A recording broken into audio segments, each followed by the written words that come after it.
बिस्मिल्लाहिर्रहमानिर्रहीम। खातिन हज़रात, मैं हूँ अख्तर अब्बास और आप सबको मेरा सलाम पहुँचे। पिछले दिन हमारी एक मेहमान आई हुई थी और चूँकि जब आप कंसल्ट करने आते हैं, अपने दुख और तकलीफ को दूर करने आते हैं, तो मैं उन्हें मेहमान ही कहता हूँ। उन्होंने मुझसे कहा कि सर, आपसे एक बात पूछनी है, क्या ये जो आपके ऑफिस का दरवाज़ा है आपके कॉरिडोर में खुलता है, क्या मेरे लिए एक लम्हे के लिए खोल सकते हैं? तो मैंने कहा ओके। अच्छा, जो हमारे कॉरिडोर है वहाँ ब्लैक टाइल्स लगी हैं बड़े साइज की, वो मुझे पसंद है, बहुत खूबसूरत। और चूंकि हमारी बीवी इस मामले में बहुत कमाल कॉन्शियस है, तो वो दिन भर उनकी सफाई रखती हैं। दो उसके पास हैं असिस्टेंट जो उस पर पोछा भी फेरती हैं, मॉपिंग भी करती हैं और चमकदार होती। अच्छा, दरवाज़ा खोला तो साथ आके खड़ी हुई। उन्होंने जो मेन दरवाजे हैं वो डबल है, बड़ा दरवाज़ा है, साथ जाली का है, तो उसके साथ एक बहुत ही खूबसूरत शू रैक पड़ा हुआ है। तो उसने कहा सर ये, मैंने कहा मेरी, जब हम एक घर शिफ्ट होने वाले थे तो हम राइजन, एक बड़ा स्टोर है, वहाँ गए, मेरी वाइफ ने वहाँ मुझे कोई 25-30 हज़ार का था, वो गिफ्ट किया। अच्छा, ये खालिस्तन मेरे लिए उसने गिफ्ट किया और मुझे बहुत अच्छा लगा। गिफ्ट लेते किसको बुरा लगता है।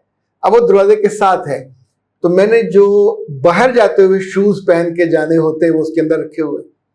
जो घर के अंदर आके मैंने चप्पल पहनी है, इजी चप्पल पहनी है, या जो मस्जिद जाते हुए मैं शूज पहनता हूँ, वो उसमें रखे हुए। उसके साथ ही एक सीट है, तो सीट के नीचे जो हमारी मेड्स हैं उनके 3 जूते पड़े हुए, यानी उनके लिए जो हमारे घर वालों ने लेके वो शॉपर में बंद पड़े होते। जब वो आती हैं तो अपने दरवाजे के बाहर वो शूज उतारती हैं, यहाँ से आके जूता पहनती हैं और फिर घर में सफाई सुथराई करती हैं। अच्छा, इसी तौर पे हमारे जो बच्चे हैं वो भी अपने जूते वहाँ बदल लेते हैं, यानी घर का जूता अलग होता है, बाहर वाला अलग होता है। तो अब हम वापस आके बैठ गए, तो उन्होंने कहा कि सर आपको इस पे कोई मुज़ाहमत नहीं होती? तो मैंने कहा नहीं, मुज़ाहमत कैसी होनी, यानी हमारा घर है, तो मेरी बीवी घर की जो क्या कहना है, टेक केयर करने वाली और कस्टोडियन है, तो वहाँ उसका असूल चलेगा। उसको पसंद है कि वॉशरूम में हम ये जूता लेके नहीं जाएंगे, तो हर वॉशरूम के बाहर एक एक दो दो सॉफ्टीज और जो इजी चप्पल है वो पड़ी है, नहाते हुए वो इस्तेमाल करेंगे। यानी हर वॉशरूम के बाहर, मेरे वाले में, उनके वाले में, ऊपर जो गेस्ट रूम है उनके भी, जो मेरा ऑफिस है वहां भी वॉशरूम के बाहर चप्पल पड़े हुए। ये क्यों है? एक तो आपके अंदर की नफासत है, दूसरा अपने घर को आप एक पाकीज़ी का जो आप तस्वर है कि आप चाहते हैं वॉशरूम से चीजें, मट्टी पानी बाहर ना आए और बाहर का अंदर ना जाए, तो वॉशरूम भी साफ रहता है। तो उसने कहा सर, पिछले दिनों मेरी बहन और मेरी भांजी भी शादीशुदा है, तो मिलने के लिए आए। हमारा ख्याल था चंद रोज रहेंगे, तो वो पूरा 1.25 माह हमारे घर रहे। इस 1.25 माह में उसने मेरे घर को उलट पुलट करके रख दिया, तलपट कर दिया। अच्छा, जब मैं उन्हें कहती कि चप्पल बाहर उतारे, तो वो जानबूझ के चप्पलें, यानी बाहर अगर जाए सैर पे, बाजार जाते वापस आते, तो वो जानबूझ के वो चप्पलों को लेके कमरों में, मुझे फिर मुसीबत पड़ जाती, मैं फिर फूल झाड़ू पकड़ती और वो मुझे देखती रहती। मुमकिन अंदर से पागल समझती हूँ, फिर मैं फूल झाड़ू से उनकी जो डस्ट थी, मट्टी साफ करती। और यानी वो दिन, उनके आने की ना मुझे खुशी हुई ना रहने की खुशी, मुझे मुस्तकिल ये अजाब था कि इन्होंने मेरे घर का तमाशा बना दिया है। और सारा दिन वो बातें मुझसे करेद करेद के पूछती। तो कुछ बातें ऐसी थी जो मैंने अपने मियाँ और अपने बारे के ताल्लुकात के बारे में, यानी अब तो हम मज़े में रहते हैं, लेकिन कई साल पहले कोई एक आध मसला ऐसा हुआ था कि मियाँ से ज़रा नाराज़गी हुई थी। और अच्छा, उनके माशाल्लाह 5 बच्चे जगहों पे पढ़ रहे हैं। मियाँ ने घर भी उनके नाम कर दिया। अच्छा, खूबसूरत घर है, 10 मरले का घर है। तो अच्छा, जो हर घर में थोड़ी सी प्लेटें और बर्तन आपस में बजते और खड़कते हैं, मैं हमेशा गुजारिश करता हूँ आप सबसे, नई शादीशुदा बेटियों से भी और पुरानियों से भी, कि अपने घर का मसला अपनी सगी बहनों को और भाभीयों को मत, कसम खा लें, नहीं बताना। क्योंकि जब बताएंगे दे वुड बी जजमेंटल, और अपने लिहाज से उनको उतनी अकल अल्लाह ने दी होती है, अपना घर चलाएं। दूसरे के घर में आके जब इंटरफेयर करेंगे, आप सोचें कि एक रोज क्या हुआ कि उनकी भांजी शरीफ ने अपना बच्चा उठाया और इनके मियाँ को कमरे में बुला के कहा, भाई आपसे बात करनी है। और उन्होंने उनको कटहरे में खड़ा करके वो जो बातें इन्होंने बताई थी 10 साल पुरानी, कि आपने हमारी खाला के साथ ये क्यों किया, ये क्यों किया, ये क्यों किया, मियाँ लिहाज में उनकी बातों का जवाब देते रहे। और बाद में रात को उन्होंने अपनी वाइफ को घर से बाहर जाके कॉल किया।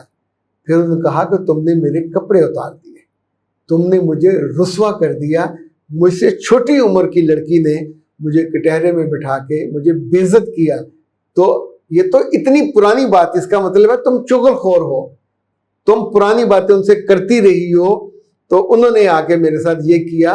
और अब नादान लड़कियों और अच्छी बच्चियों, अपनी जिंदगी में लिख के रख लें, छोटी तकलीफ हो बड़ी तकलीफ हो, अपने खानदान की औरतों को और खानदान के लोगों को ना बताया करें। आप मुझसे कंसल्ट कर लिया करें, आपका घर बर्बाद नहीं होगा। आप किसी और सियाने से बात कर लें जो जजमेंटल ना हो, आपकी मर्जी के बिना, यानी आपको तकलीफ खत्म हो चुकी है, रफा हो चुकी है, एक तीसरा बंदा आपकी हमदर्दी में और अपनी बेवकूफ़ी के पूरे साजो सामान के साथ मुसल्ला होकर जा पड़े आपके मियाँ पे, अब भुगतेंगे आप, कई महीने भुगतेंगे। वो आपसे नाराज होकर अपने कमरे में आपको घुसने न दे, वो आपकी शक्ल ना देखे, आपसे बात ना करे, इसलिए कि आपने उसे एक बदतमीज और बदलिहाज औरत का सामना उसे करवा दिया। यानी उसके घर में रह रही है, उसके खर्चे से एंजॉय कर रही है, उसी के खर्चे से जाते हुए तोहफे ताइफ लेके जाएगी, और आप ने ये क्या हरकत फरमाई। अच्छा, कुछ हरकतें ऐसी होती हैं जो करने के बाद आप पछताते हो, पर उस पछताने का फायदा नहीं होता। पिछले दिनों ऑस्ट्रेलिया से एक खातून ने बताया कि अच्छा, ये जापान हो, ऑस्ट्रेलिया हो, बरतानिया हो, बहुत से लोग हैं जिन मुल्कों का कल्चर है कि लोग बाहर वाले जूते घर में लेके नहीं आते। उसने कहा जब मेरी सास घर में आई तो हमने उनसे कहा कि दरवाजे पे जूता उतार दीजिए, तो उसने कहा नहीं मैं तो नहीं उतारूंगी, तो मैं तो अंदर ही जाऊंगे थे। अच्छा, वहाँ छोटे छोटे फ्लैट हैं, 1 कमरे का या 2 कमरे का, तो कह लेंगे कि उनके अपने बेटे ने कहा अम्मा फिर 1 मिनट ठहरो। वो फौरन अंदर गया और जाके उसने 2 कागज A4 साइज के वो लिए और वो अपनी माँ के आगे खड़ा हो गया। वो फर्श पे रखता, माँ वहाँ कदम रखती, फिर वो दूसरा रखता, फिर वहाँ से वो उठाता आगे रखता, और एक एक कदम करके, अच्छा, माँ को तकब्बर, बदतमीजी कहिए, बदतहजीबी कहिए, ये जिद कहिए, नहीं अल्लाह जाने ये कम अकली की कौन सी हद है, पर है ये औरतों में।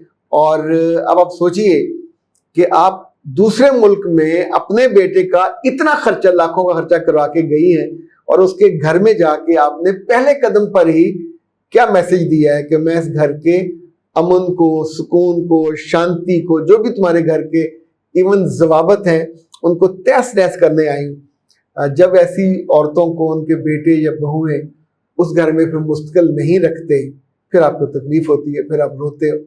खुदा ना खास्ता कभी आप पे ऐसा वक्त आए तो क्या आप भी इतनी ही जिद्दी, ढीठ, अनापरस्त और मुतकब्बर औरत बनेंगे? मर्द आमतौर पे ये बेवकूफ़ी नहीं करते, वो अगले, उनको इतनी अकल होती है कि उस घर में राइज क्या है। मुझे याद है कई साल पहले मैंने आपको लाहौर के एक बहुत बड़े ट्रेनर का बताया था कि जिनकी अपनी बीवी से इस बात पे लड़ाई हुई कि मेरे बाथरूम का जो जूता है उनके साला पहन के उनके कमरे में से गुजर कर घर में गया। उन्होंने कहा कि हॉट डेयर, मेरे बाथरूम तक आया कैसे? जिस कमरे में उसे ठहराया वहां आपका अपना बाथरूम है, बीच में जो उनका सिटिंग रूम था वो था, टीवी लॉन्च था, मेरे कमरे तक क्या करने आया और मेरा जूता पहन के वहां से क्यों गुजरा? आप उसे कहोगे कि ओवर कॉन्शियस है। अच्छा, बाद लोगों ने अपने कमरे इतने साफ रखे होते, वो कारपेट पर नमाज पढ़ते हैं जानमाज के बिना, और उसका बहुत ख्याल करते हैं कि वो पाकीज़ा हो और वहाँ मट्टी वट्टी ना लगी हो, गंदे पैर ना लगे हो। तो अभी जिंदगी में जब किसी के घर जाएं तो अक्लमंदी ये होती है कि उनके रस्म रिवाज, जो उनका मुरवजा, जो उनका पसंदीदा तरीका है, उसके मुताबिक उसको या कि फॉलो करें और उसके मुताबिक उनके घर में जितनी देर रहनी है रहें। ज्यादा देर तो टिकना नहीं चाहिए, क्योंकि इस तरह की आदतों के साथ टिकेंगे तो आप सोचें, उस बच्ची ने कहा था कि मेरी बहन और उसकी बेटी ने मेरे घर को आग लगा दी, तो कितने ही रिश्तेदार ऐसे हैं कि जो मेहमान बन के जाते हैं और उन घरों को आग लगाते हैं। तो आप आग लगाने वालों में से हो या बुझाने वालों में से, सोचिएगा जरूर। अख्तर अब्बास को दीजिए इजाजत। अस्सलाम वालेकुम।